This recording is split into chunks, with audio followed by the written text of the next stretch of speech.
Trump just made it worse for himself. After a Wall Street Journal bombshell on a secret Epstein letter, he melted down, exposing his own lies. He's digging his own grave.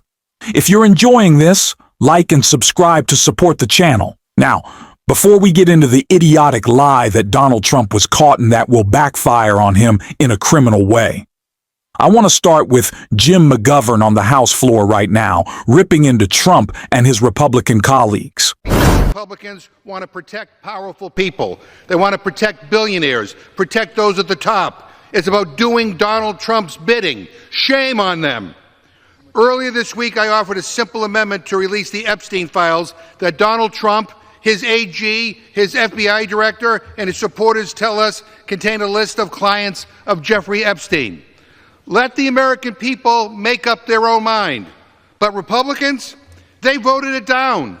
Every single one of them. Why? Because Donald Trump, for whatever reason, doesn't want these records to get out anymore. After years of promising America that his administration would release the Epstein files and tapes, Trump is now calling it a hoax.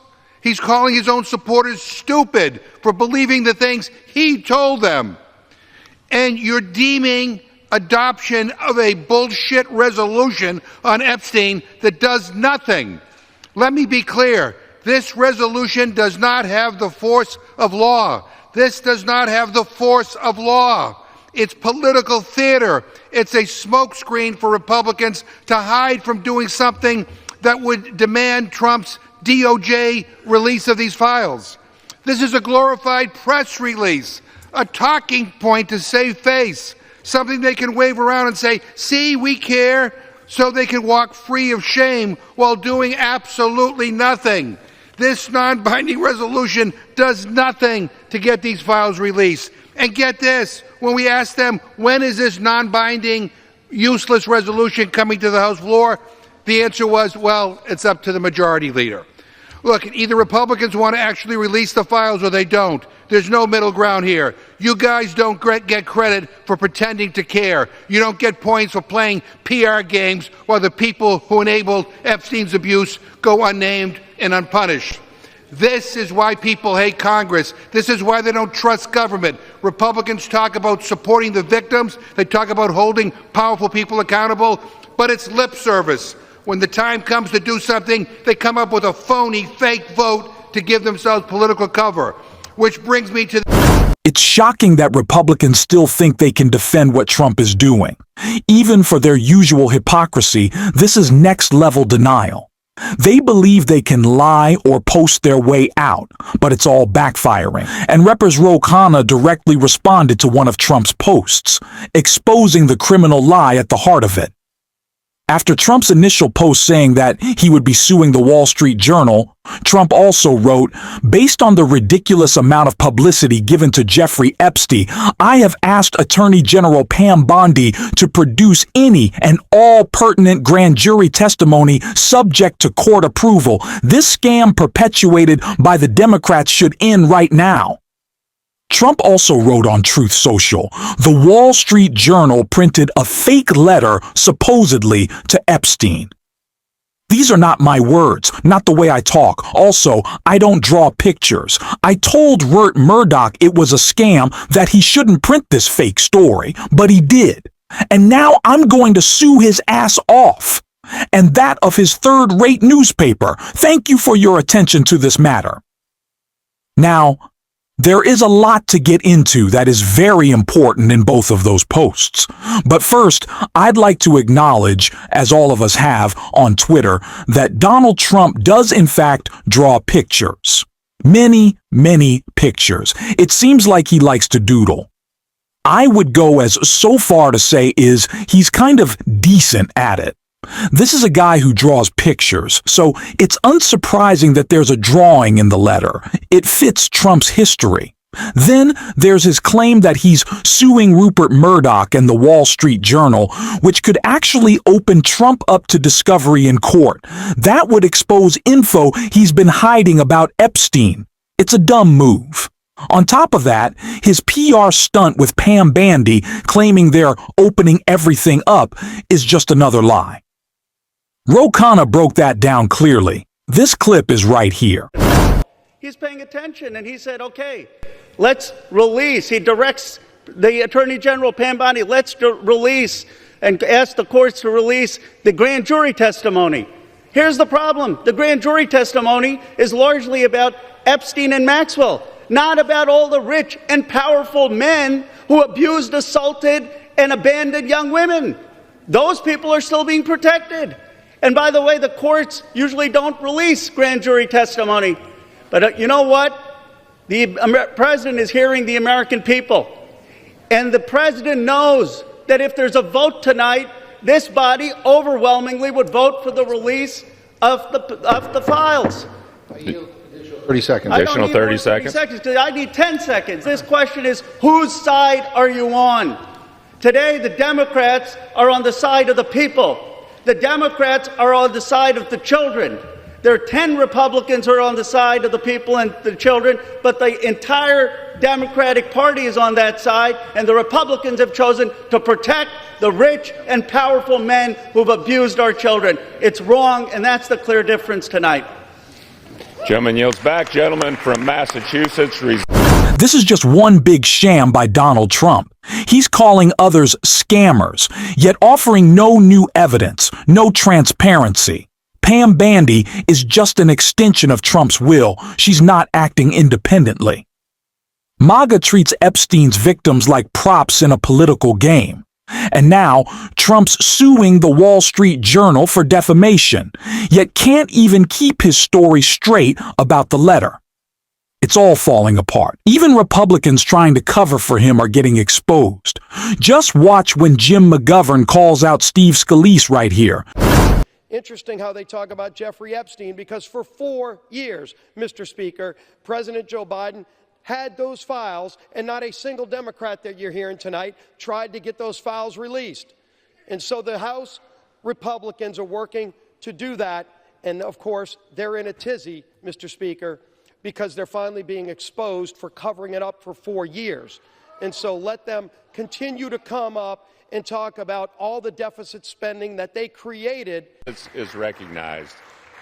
So, Mr. Speaker, let me go back to something the gentleman said in his long and rambling speech. He talked about a cover-up. Let me just say to him, who's doing the cover-up? You guys are in charge. You control the White House, you control the House, you control the Senate. Get a grip on reality, for God's sakes. Either you don't want to know the truth because you've been conned by Trump and there's nothing in the files, or you're afraid that there might be something in the files. So you're in charge. Oh, and by the way, I was hoping the majority leader would tell us when he's going to schedule the vote on his meaningless bill on the Epstein files. But I think we'll have to wait till he gets back on the floor. Scalise claims Biden has been covering up Epstein files, yet he voted against releasing them. That's textbook hypocrisy. If cover-ups are wrong, why protect the files? Republicans have run out of scapegoats. Obama, Comey, Clinton, they've blamed everyone. It's all backfiring on Trump now. And MSNBC broke it down perfectly in this next clip. Mr. Holder, and I wanted to just start with your reaction to the firing of a distinguished line prosecutor, civil servant, and Maureen Comey, and as someone who served in the role of Attorney General, to give a context of how much of a sort of violation or abrogation that is of what has been Department of Justice protocol and practice for decades, as far as I can tell. Well, I think the dismissal of Maureen Comey is a travesty. It's inconsistent with the way in which Justice Departments under Republican as well as Democratic attorneys general have conducted themselves. But what happened to Maureen is consistent, unfortunately, with what has happened to a number of other career prosecutors and FBI agents who, for whatever reason, got on the bad side of this administration. And this administration, this Attorney General, Mr. Beauvais, Todd Blanche, have not had any concern about dismissing people for reasons that are wholly inappropriate and inconsistent with traditions of the Justice Department. And this is going to come to bite them in the butt, because no one now believes that the Justice Department is doing things in a way that is really moored to the truth. And when we're talking about this latest revelation, I think people need to ask themselves, in terms of the release of materials, do you really think that Pam Bondi and the Justice Department are making the determination as to what gets released? Or, because she is the lawyer for Donald Trump as opposed to the American people, or is her client, Donald Trump, and the people in the White House making the ultimate decision? And I think that it is clearly the White House that's making the determination about the release of these materials. You know, that's such an interesting point I hadn't thought of, that there is a way in which this norm of Department of Justice independence that was quite solid, I think, after Watergate particularly. And there's places where it waxed and waned, the U.S. Attorney scandal under George W. Bush and Alberto Gonzales. But that norm, what you're saying is, in some ways kind of works in both directions. Whereas, like, if it's actually the case that there's independence there, if the Attorney General does something that brings heat, the president plausibly can say, like, I had nothing to do with it, and that could be true. Right. In this case, it's clear to everyone that that's a ludicrous thing for anyone in this administration to ever say about any Department of Justice action. Right. By having the Justice Department be, as it should be, an independent part of the executive branch, there's an insulation that the White House gets. Because that has been broached here or breached here, anything that is determined to be normally within the confines or the ability of the Attorney General to make, we all know that it is not the Attorney General who's making final calls. It is, in fact, the White House. And that goes to a whole bunch of things with regard to Epstein, with regard to personnel decisions, with regard to positions that the Justice Department is taking in a variety of cases. It's not DOJ that is making the ultimate calls. It's the White House. I'm going to ask you one more question on Epstein just while we're on it, and then there's a bunch of other things I want to talk about. Just on this last part, I mean, I know it's preposterous. It doesn't even actually make chronological or logical sense. But since you were the Attorney General under Barack Obama, along with Laura Trump, every Daniel sound like a confusion. No, his meltdown is only drawing him deeper. We cannot stop covering this, and we will not. It's exhausting, but at least we are not Pam Bondi. Let's keep calling it out. If you want to support that, as always, you can hit the subscribe button and leave a like on this video. And if you stuck around at the end, you can drop the blue heart in the comments. And until next time, I will see you soon.